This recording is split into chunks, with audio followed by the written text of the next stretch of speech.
براہ راست آپ کو چلیں گے. وزیر اعظم پاکستان عمران خان اسلام آباد میں تقریب سے خطاب کر رہے ہیں. آپ کی پوری ٹیم کو، سیکرٹری صاحب آپ کو سب کو میں خراج تحسین پیش کرتا ہوں، کیونکہ یہ جو آپ نے فگرز بتائی میں شاید غلط ہو جاؤں. 16,000 کلومیٹر،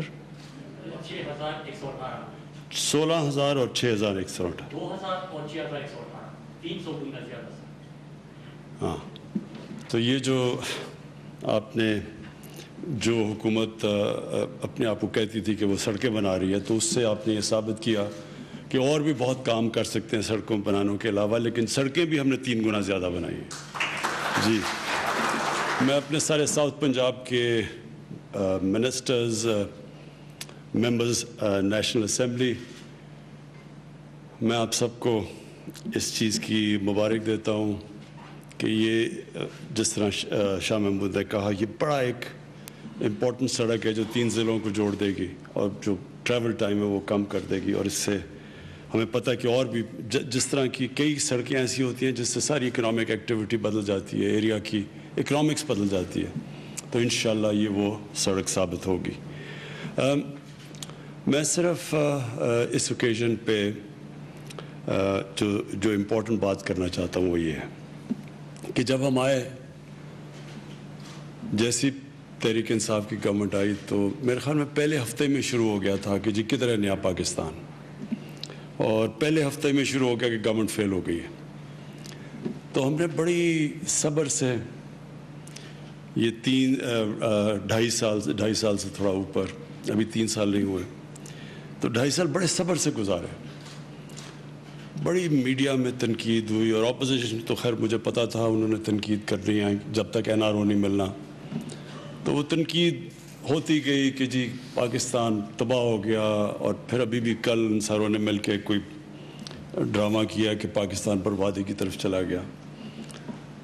اور ہم میرے اپنے لوگوں کو بھی یہ بڑا مشکل وقت سے گزرنا پڑا، کیونکہ ہمیں مسلسل ہر روز تنقید سننی پڑی، اور لوگوں کو بھی اس طرح میڈیا نے ایک تاثر دیا کہ ایک دم ایک بٹن آن کرتے ہیں اور نیا پاکستان بن جاتا ہے. اور یہ ایک ملک کے لیے بھی، عوام کے لیے بھی، اور میری اپنی ٹیم کے لیے بھی یہ بڑی ایک بڑا زبردست سبق آپ سب کے لیے. وہ یہ ہے کہ چینج جب آتا ہے ایک معاشرے کے اندر، جدوجہد سے چینج آتا ہے. کبھی بھی کوئی معاشرہ ایک سٹرگل کے بغیر چینج نہیں ہوتا. کوئی بھی چیز دنیا کی تاریخ اٹھا کے دیکھ لیں، اگر آپ سٹیٹس کو کوئی بدلنا چاہتے ہیں، سٹیٹس کو کا مطلب یہ ہے کہ ایک وہ نظام جس میں لوگوں نے اپنے پنجے گاڑ لیے ہیں جو کہ اس نظام سے فائدہ اٹھا رہے ہیں، اگر آپ اس کو چینج کرنا چاہتے ہیں تو وہ جو لوگ ہیں جس کو سٹیٹس کو کہتے ہیں، جو ایک نظام کے بینیفیشریز ہیں، وہ کبھی بھی جد و جہد کے بغیر چینج نہیں آتا. یہ بالکل ایسے ہے کہ ایک آپ نے اپنے آپ کو آزاد کرنا ہے، مثلا انگریزوں سے آزادی لینی ہے، تو اس کی ایک بڑی طویل جد و جہد تھی، اس کے بعد آزادی ملی تھی. آزادی کی وہ تو 1857 کے اندر 1857 میں ایک کوشش، بڑی قربانیاں دے کے لوگوں نے کوشش کی، اور وہ فیل ہو گئی آزادی کی جنگ. لیکن تب سے 1947 تک وہ مسلسل جد و جہد چلتی رہی، اس میں اونچ نیچ آتی رہی. ہمارے جو عظیم لیڈر تھے قائد اعظم، ان کی آپ سٹرگل دیکھیں، کبھی وہ اوپر جاتے تھے، پھر وہ دل برداشتہ ہو کے انگلینڈ چلے گئے، پھر واپس آئے، پھر سٹرگل ہوئی. تو یہ جو آزادی کی سٹرگل ہے، چاہے آپ مافیا سے آزاد ہو رہے ہوں یا ایک کرپٹ نظام سے آزاد ہو رہے ہوں، یہ جد و جہد کا نام ہے. یہ کبھی بھی ایسے نہیں ہوتا کہ ایک دم آپ آزاد ہو جاتے ہیں. جو ابھی جس جگہ پاکستان کھڑا ہے، ایک بہت، میں سمجھتا ہوں کہ 1947 کے بعد یہ ایک بہت بڑی سٹرگل چل رہی ہے پاکستان کا نظام بدلنے کے لیے، مافیاز سے اپنے آپ کو آزاد کرنے کے لیے. ہر جگہ مافیاز بیٹھے ہوئے ہیں، ہر جگہ ان کی کوشش ہے کہ کسی طرح یہ گورنمنٹ فیل ہو تاکہ وہ پھر اسی طرح ایک کرپٹ نظام سے فائدہ اٹھاتے رہیں. تو اپنی قوم کے لیے، اپنی ٹیم کے لیے یہ جو آج پاکستان سٹرگل کر رہا ہے، یہ سب سے امپورٹنٹ سٹرگل ہے پاکستان کی فیوچر کے لیے، اپنے آنے والی جنریشنز کے لیے, ہماری نسلوں کے لیے بڑی امپورٹنٹ اسٹرگل ہے. یہ اسٹرگل ہے رول آف لا کی, قانون کی حکمرانی کی اسٹرگل. یہ سب سے یہ جو قانون کی حکمرانی کی اسٹرگل ہے, اس سے ہی ایک معاشرہ بدلتا ہے. جب یہ طاقتور کو قانون کے نیچے لے کے آتا ہے, وہ دنیا کی تاریخ اٹھا کے دیکھ لیں, وہ معاشرہ اوپر جاتا ہے. آج آپ سارے خوشحال ملک دیکھ لیں, جو بھی ملک خوشحال ہے وہاں قانون کی حکمرانی ہے, وہاں طاقتور قانون کے نیچے ہے, وہاں کوئی چینی مافیا نہیں پھر رہا, کوئی قبضے مافیا نہیں ہے, وہاں کوئی پولیٹیکل مافیاز نہیں ہیں.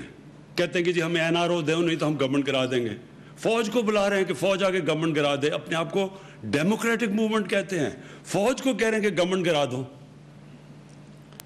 کیونکہ ان کا ساروں کا مقصد اپنے انٹرسٹ پروٹیکٹ کرنا ہے.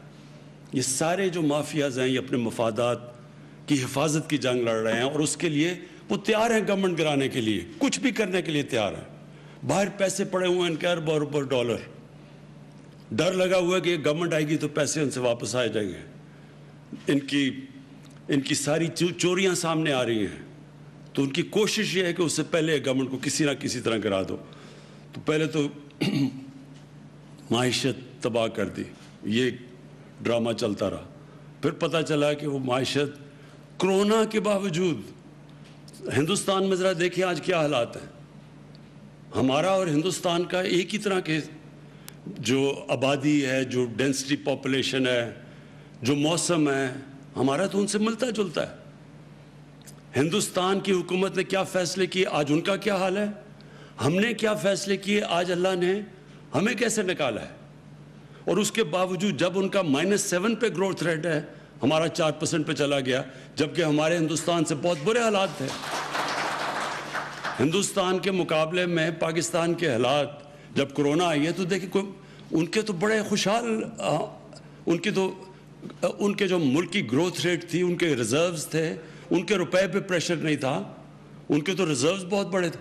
ان کے مقابلے میں دیکھیں کہ پاکستان نے کس طرح یہ ایک سال, پہلا سال سٹیبلائز کرنے میں لگایا, دوسرا سال کرونا آ گئی, کرونا سے پھر اپنے لوگوں کو بھی بچانے کی کوشش کی, اپنی معیشت کو بھی بچانے کی کوشش کی. اور اللہ کا شکر ہے, کوشش انسان کرتا ہے, کامیابی اللہ دیتا ہے. تو جو آج جدھر ہم کھڑے ہیں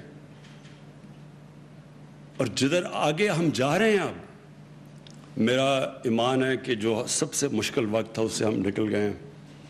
آگے جو انشاءاللہ وقت آ رہا ہے, یہ پاکستان کی جو ترقی آ رہی ہے وہ یہ نہیں ہوگی جس طرح پہلے کے سائیکل اوپر نیچے جس طرح ہم جا رہے تھے. یہ اب پاکستان وہ ادھر سے سفر شروع کرے گا جدھر سے ایک وقت پہ سارے ایشیا کے اندر پاکستان کی چوتھی اکانومی تھی 1968 میں.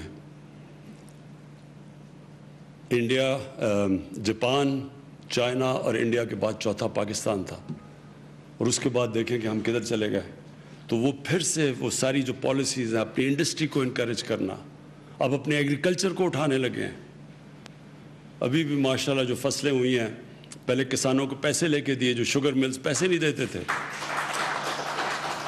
ایک سال بیچارہ کسان انتظار کرتا تھا. پہلے اگر 180 ریٹ ہے تو 120 روپے ملتا تھا اس کو. پورا پیسہ ملا ہے, ٹائم پہ ملا ہے. اس پیسے کو کسان نے اپنی زمین میں لگایا ہے, ریکارڈ پیداوار آئی ہے. اور جب کسان پیسہ بناتا ہے تو وہ لنڈن میں مے فیئر میں فلیٹ نہیں لیتا, وہ اپنی زمین پہ پیسہ لگاتا ہے, ملک کو خوشحال کرتا ہے. انشاءاللہ اب کسانوں کے لیے جو ہم پیکج لے کے آ رہے ہیں, انشاءاللہ آپ دیکھیں گے کہ پہلے یہ 60s میں جو صحیح معنی میں ایک دفعہ جو آئی تھی گرین ریولوشن, ایک کسانوں کے لیے اور دوسرا انڈسٹری کے لیے. پھر جو اسپیشل اکنامک زونز ہیں جو ہمارے چائنا کے ساتھ اب سی پیک کا جو فیز اگلے فیز میں جا رہے ہیں, ان کی انشاءاللہ انڈسٹریز کی ری لوکیشن ہماری اسپیشل اکنامک زونز, تاکہ ہم ایکسپورٹس اپنی بڑھائیں. آئی ٹی کی ایکسپورٹس دگنی ہو گئی, اور انشاءاللہ یہ دگنی سے بہت تیزی سے اوپر جائیں گی, کیونکہ پہلی دفعہ اب ہم آئی ٹی کے اوپر زور لگا رہے ہیں. اور ہمارا ینگ پاپولیشن ہے, آئی ٹی کے اوپر زور لگایا, تو یہاں تو بہت پوٹینشیل ہے. جو آج جو وہ کام کریں جو 20 سال پہلے کرنے چاہیے تھے, جو ہندوستان نے کیے, اور جو آج ان کی 80 یا 90 ارب ایکسپورٹ ہے آئی ٹی کی, ہم کہاں سے کہاں جا سکتے تھے اگر ہم یہ پہلے جو اب ہم چیزیں کر رہے ہیں. اس کے بعد 10 ڈیمز بن رہی ہیں پاکستان میں. پہلی دفعہ واٹر سٹوریج کے اوپر زور لگایا, کلین انرجی کے اوپر. ہمارے پاس 50,000 میگا واٹ کا ہمیشہ پوٹینشیل تھا ہائیڈرو الیکٹریسٹی کا, لیکن کسی نے, کیونکہ اگلے الیکشنز کا سوچتے تھے, کسی نے ڈیمز کا نہیں سوچا.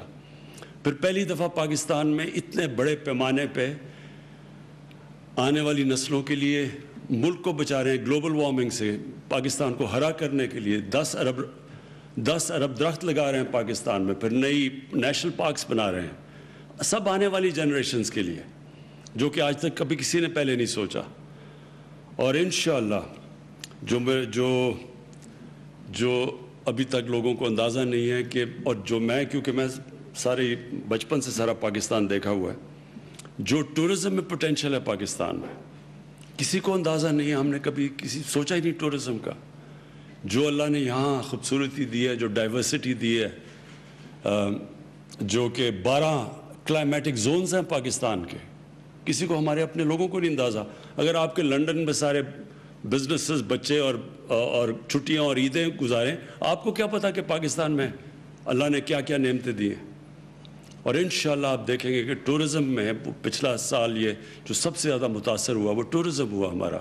ساری دنیا میں ٹورزم کی انڈسٹری متاثر ہوئی کرونا کی وجہ سے. لیکن انشاءاللہ جیسے جیسے اب یہ ویکسینز, دنیا ویکسینز میں اب کرونا سے اپنے آپ کو بچا رہی ہے اور ٹورزم بڑھ رہی ہے, تو آپ انشاءاللہ دیکھیں گے کہ صرف ٹورزم کے سیکٹر سے ہم اتنے پیسے کما سکتے ہیں کہ ہمیں یہ جو ہمارا مسلسل پرابلم آ جاتا ہے کرنٹ اکاؤنٹ کا, یعنی کہ ڈالرز جو باہر جا رہے ہیں وہ زیادہ اندر آ رہے ہیں, کم ہے, ہمارے روپے پہ پریشر پڑتا ہے. تو صرف ٹورزم سے ہم یہ اپنے ریزروز بڑھا سکتے ہیں, اپنے فارن ایکسچینج بڑھا سکتے ہیں انشاءاللہ. آنے والے دنوں میں جو میں اپنی صرف قوم کو آخری چیز یہ کہنا چاہتا ہوں کہ جو برا وقت ہے وہ نکل گیا, مشکل وقت سے ہم گزر گئے ہیں. انشاءاللہ اب گروتھ کا ٹائم ہے, اب اس کو اپنی اکانومی بڑھانے کا ٹائم ہے, دولت میں اضافہ کرنے کا ٹائم ہے, اپنے ملک کو, اپنے نوجوانوں کو نوکریاں دینے کا ٹائم ہے. ہمارے جو کنسٹرکشن انڈسٹری ہے پاکستان کی تاریخ میں سب سے زیادہ پہلی دفعہ جو انسینٹیوز دیے گئے وہ کنسٹرکشن کو دیے گئے ہیں. اور سیمنٹ سیلز پاکستان کی تاریخ میں کبھی بھی اتنی زیادہ سیمنٹ نہیں بکا جو اب